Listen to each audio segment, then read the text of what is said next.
आता बघणार आहोत पुणे जिल्ह्यातल्या महत्त्वाच्या 9 बातम्या। लोकसभा निवडणुकीनंतर अवघ्या 4 महिन्यात पुणे, पिंपरी चिंचवड आणि उर्वरित ग्रामीण भागात 3 लाख मतदारांची भर। जिल्ह्यात 86,47,000 मतदार। अंतिम यादी प्रसिद्ध। पुण्यात श्रीमंत दगडूशेठ गणपतीची विसर्जन मिरवणूक मागच्या वर्षाप्रमाणे यंदा सुद्धा 4 वाजता सुरू होणार। श्रीमंत दगडूशेठ हलवाई गणपती मंडळाचा निर्णय।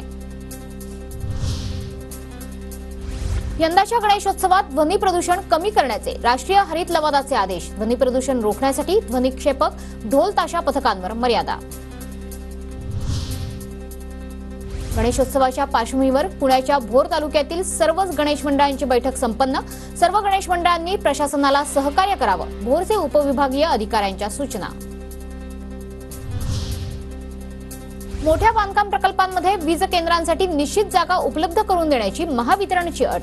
जागा न दिल्यास उपकेंद्रांबाबत विचार न करण्याचे महावितरणचे आदेश। पीएमआरडीएच्या प्रशासनाचा मोठा निर्णय। यापुढे नवीन बांधकाम प्रकल्प उभा करायचा असेल तर स्वतः पाणी पुरवठा करावा लागेल। कार्यक्षेत्रातल्या 814 गावांना अट लागू होणार। राजगड किल्ल्यावरच्या सुवेळा माचेच्या पायी मार्गावरती रात्री दगड कोसळल्याची घटना। रात्री दगड कोसळल्यानं सुदैवानं कोणतीही दुर्घटना नाही।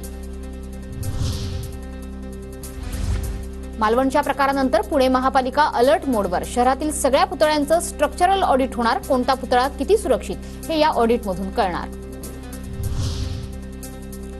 पुण्यात लाडकी बहीण योजनेचे पैसे काढण्यासाठी महिलांची तोबा गर्दी, तर अनेक महिलांची केवायसी आणि आधार हे लिंक करण्यासाठी गर्दी।